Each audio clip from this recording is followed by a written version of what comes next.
Good morning, thanks for joining me. Now, this is the first ride out after the first service, and I'm still running in. Now, what I wanted to talk about in this one was just an update on the running in and the running in procedure, and also I wanted to talk about luggage. How do you carry your stuff on your bike? You know, I think one of the beauties of this bike, of the little Royal Enfield, is that the options for doing just that are plentiful, and most of them are at a reasonable cost. So I just wondered, because I see lots and lots and lots of bikes riding round, whether they be Royal Enfield or not, and well, with no sort of luggage carrying capacity on them. And for me, it's a must.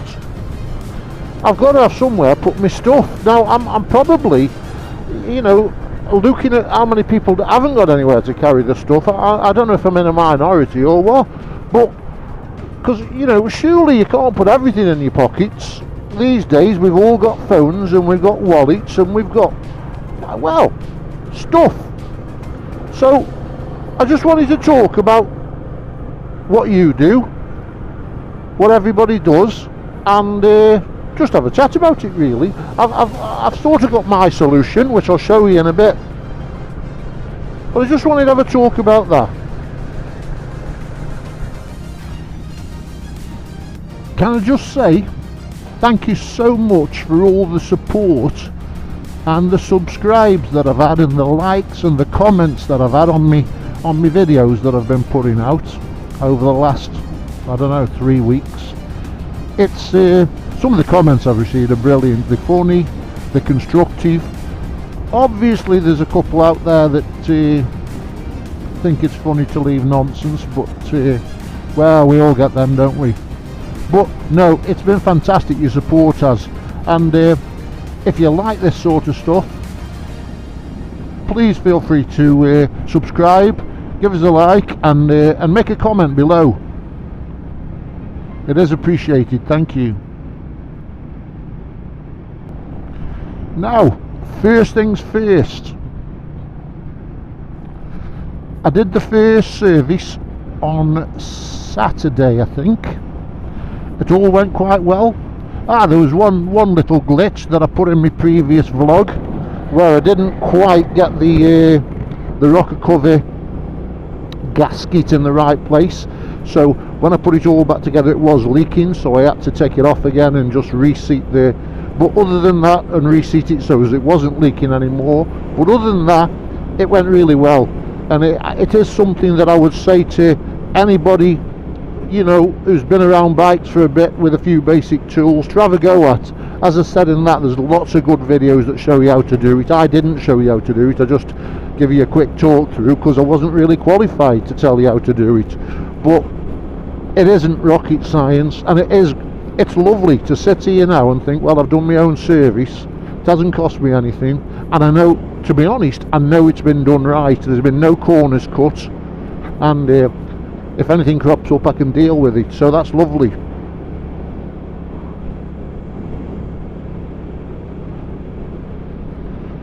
So now I'm just going to move on to the running in process. It's like part 2. Part 1 of the running in process is up to the first service, and then part 2 is it gets relaxed a little bit. And when I say a little bit, it is a little bit, it's not massive, but it's relaxed. I think in most gears you can do another sort of 5 kilometers an hour, and in top gear you can do a whopping great 10 kilometers an hour, which pushes you up to, I don't know, the 50 mile an hour mark, maybe 55 miles an hour indicated on the speedo. Now, this second part, according to the book, I've got to maintain till 2,000 kilometers. Now that's a long way, isn't it? 1,250 miles, and I can't go above 50 miles an hour. Now, what I'm going to do is gently relax it. I can already feel the bike easing off, settling down a little bit, loosening up's the expression, isn't it? It's already riding better than when I first had it, and I'm just going to gradually increase it. I think the key is like everybody knows, it's warm it up. Don't go flat out in any gear for any sort of major length of time. Just be gentle with it. That's how you ride these bikes anyway, isn't it? You know, I can't remember the last time I rode any bike with like the pedal to the metal, with me throttle be accelerated to the stop. You know, they're not racing machines, they're road bikes. And this is a gentle road bike, so just enjoy the scenery, tickle about.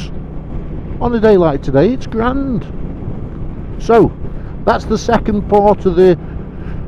And then after 12-50 miles, you're away. Up to a heady 70 miles an hour, I believe. But I think, you know, if you gradually increase it to... What I'm going to do, I'm going to gradually increase it to about, I don't know, 60. But 1250 miles is quite a long way. You've only got to walk around one of the big... I don't know if you've got to... Up here, we're quite lucky. We've got several big dealerships, like we've got Superbike Factory. It's a name but one. And if you walk around Superbike Factory, there's bikes in there that, you know, they might be 5 years old, 6 years old, older than that, and they haven't done 1250 miles. So I can't quite get my head around that, you know, but people have these things, don't they, and then for whatever reason they change their minds and they get rid of them, whether it be health reasons, financial implications, or, you know, they just finally decided to hang up the boots. But there's lots of bikes with mileage on that's less than that. Well, if I got rid of it at that point, it wouldn't even be running. The running in continues at a steady old pace, and we'll get there in the end, and it is loosening up, and I'm very pleased with how it's riding.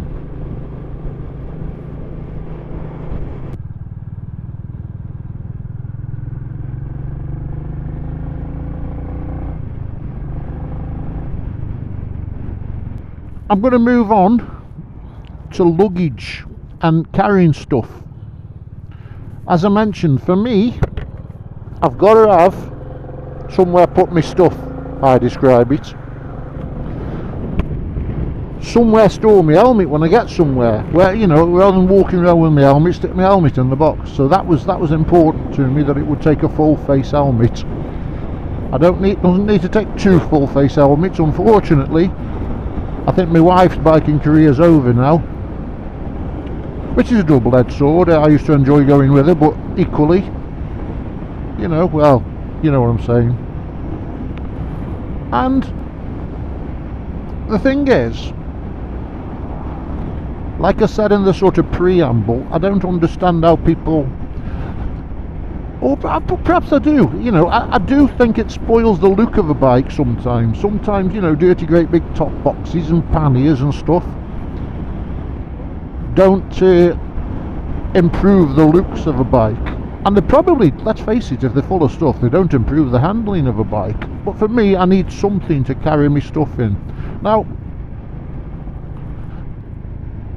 the one good thing about Royal Enfield that I'm delighted about, really, is the cost of stuff. Accessories don't break the bank. My previous bike was a BMW, and anything you bought from BMW, well, I need to say no more, neither. BMW price is ludicrous. And it's not just BMW. Honda, Triumph, all of them probably, the prices for accessories and aftermarket stuff, it's pretty horrendous, isn't it? But a quick glance around a Royal Enfield dealer or online shows that there's loads of options, and the vast majority of them are decent quality and well priced, so it opens up a whole host of possibilities as far as accessories generally, and in this case, in this particular case, sort of luggage. Wow, there's some potholes there. You know, some of these potholes, they're dreadful, aren't they? If we hit one of them on a bike, I don't know if anybody's ever come off on one. I'm sure they have, they must have done, but oh, they're horrendous. Anyway, right, so I looked at luggage options. Now this is going to be different for everybody, of course, and I looked at sort of soft panniers. Well, I suppose first what you've got to do is look at what do you want to do, what you know, what are you going to use your bike for. If it's a ride out on a sunny day and you don't carry much stuff, and you don't need to carry much stuff, you probably don't need anything, do you? So again, it's personal to the individual and what he's going to use his bike for, or her bike for. Now, like I said, loads of options. Panniers, you can get pannier frames with panniers, soft panniers, hard panniers. You can get luggage, tank bags, you know, even just carrying a rucksack on your back. So it's what's right for the individual. And what I sort of decided to do is that, first of all, I've always had a top box. Sometimes I've had panniers as well and stuff like that, but I've always had a top box, and I like having a hard top box that's big enough to get me full face helmet in. That's all it's got to be big enough for. So frankly, that's the route that I've gone down. I've looked, and there's many Royal Enfields that have the soft pannier route. Royal Enfields obviously do, and other manufacturers do, loads and loads of soft panniers, and the pannier frames go on them. And I'm not knocking them at all. If that's right for you, that's right for you. I think that looks particularly good on the like military models, the military models, you know, because that's what they used to use. So it's in complete keeping. But I've got a chrome model, and I sort of find, I don't know, I didn't really want to go down that route, because I think, I mean, let me know what you think, but it's like, how long do these soft panniers last for? How durable are they? Do they leak? Do they leak in water? And what about like the security aspects of them? Leaving stuff on and leaving your bike while you have a walk around somewhere, leaving your stuff in the pannier, you know, is it not likely to get nicked? So those were my thoughts on why I perhaps wouldn't go down the soft pannier route. Although, having said that, I might get some soft panniers as well, because I hope to do a little bit of, although they say these bikes aren't suitable for touring, I would disagree with that. Any bike can go touring, anything. But I might get some soft panniers or throwovers just to increase my carrying capacity when I do go for a little tour. I'm hoping to get myself a little tent and have a, you know, once the good weather comes, have a tickle. Oh dear, shall I jump that? Oh, what do you think, your honour? What do you think? Should I have stopped? Should I have gone? I don't know. There you go. Have I just failed my test? Well, there you go. Well, your honour, I couldn't stop because the roads were wet and slippy. You've only got to see my dash cam footage. And yeah, okay, Keith, 3 points and £100 fine. Get yourself off. Right, so where was I? Mumbling away. Right, so for me, I wanted a top box, so I've got a top box. I'll show you which one it is. I've got the Royal Enfield luggage rack that goes behind the dual seat, because that was another thing, you know. Although I think they look quite good with one seat on, I really do. For me, I need to keep that back seat on, and then I've got a top box behind it, because stuff will go in my top box, but I can strap stuff if I do go camping. I mean, it might be just a pipe dream really, but if I do go camping in the summer, have a few days away, then my tent and my sleeping bag will strap across the back seat, won't it? And that gives me more luggage capacity. So that's why I want to keep my back seat on, and ultimately I've put a top box on behind that. And what I was looking at was, okay, so we're going to go down the top box route. There's a multitude, isn't there? There's millions. From these big aluminium cases that you see on the GSs, the big GSs, and to Givy stuff and Kappa stuff. But I thought I wanted something that like looked a bit old-fashioned, it looked a bit period. Now I looked at the Craven top boxes, which I thought I sort of remember from way back when. I never had one, but I seem to think my brothers may have had one on their bikes. But I believe, and correct me if I'm wrong, I did Google them and I had a look. Firstly, they aren't really that cheap, are they? There are cheaper options out there, but it wasn't all about the cost. The Craven boxes, I think they come in 2 sizes. Again, please comment below if you know about Craven top boxes. But from what I read, you couldn't get a full face helmet even in the large one. Well, that wouldn't have been any good to me, I don't think. So I was looking around and I looked at Givy ones, and somehow I thought some of the Givy ones, Givy are probably the market leader, we know that, but like I said, I wanted to keep it in keeping. So I came across this top box from a company. It was on eBay. I think it was about £85. I bought this box off a company that, I mean, I've got no links or anything like that. Of course I haven't. I've got no real vested interest in this, but I've used them a few times over the years, and they've always provided really, really, really good service. And they're called Mota, and they're in Germany. I think they're in North Germany. And I've always, like I said, I've bought several things off them over the years, and it arrives, you know, if you buy something on eBay, it generally takes 2 or 3 days. And with Mota, I would say possibly add 1 day on. It might take 3 or 4 days, but it always arrives. It's always well packed, in good condition, and at fair prices. So I would happily recommend this company called Mota. And I think they always send you well, they generally used to, I think I got one with this, they send you a bit of a discount voucher on your next purchase, which quite frankly, by the time you get round to making your next purchase, you've lost your discount voucher. But yeah, Mota in Germany. Don't hesitate to buy anything off them, because the service is very, very good, and it's a day longer than buying from a UK seller. Which, let's face it, if they take an extra day to post it, which sometimes they do, if they sit on it for 24 hours, makes no difference. And it's always tracked deliveries and that sort of stuff, tell you where it is. So yeah, Mota.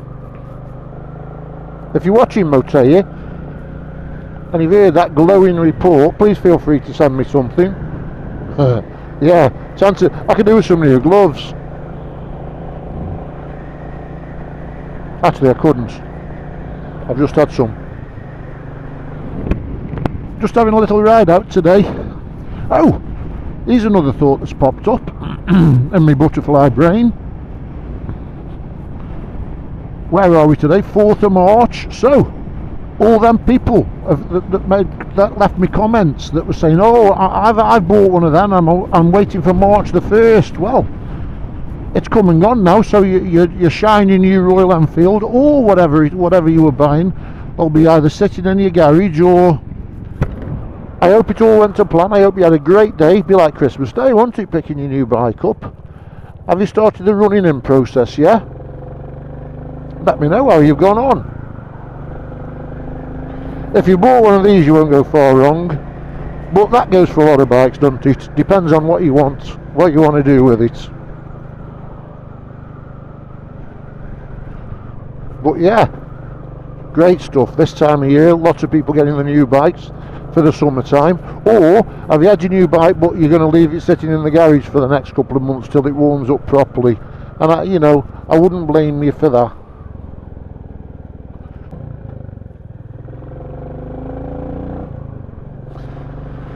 Do you know, something I have noticed about this little bike is that when you go along the road, you'll get fellas of a certain age. They might be walking the dog and they're in front of you, and they stop and they look round and they have a look and they watch what you're on. Now, actually, my last bike, which was sort of last summer, was a little BMW GS310, which was fine. It was all right, and nobody ever did that for that. Nobody ever did that for that. But this, people do literally, and there's the expression, it's a head turner. You know, again, people of a certain age, they've probably been on bikes, or they've probably got a bike, or they've had bikes in the youth. They hear this thing coming, and it's only got the standard exhaust on, but they stop, look round, and watch you go past. And you think, oh right, yeah, interesting. It does create. There you are, there's a bloke there. He was just getting out his car. He was, I don't know, late 60s, and he stopped and he looked round and he watched me go past.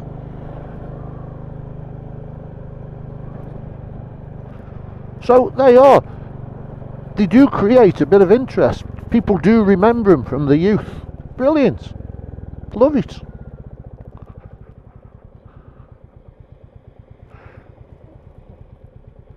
We're in Ashbourne now. We're just heading up to little ride out today, Carsington Water. It's quite a big reservoir.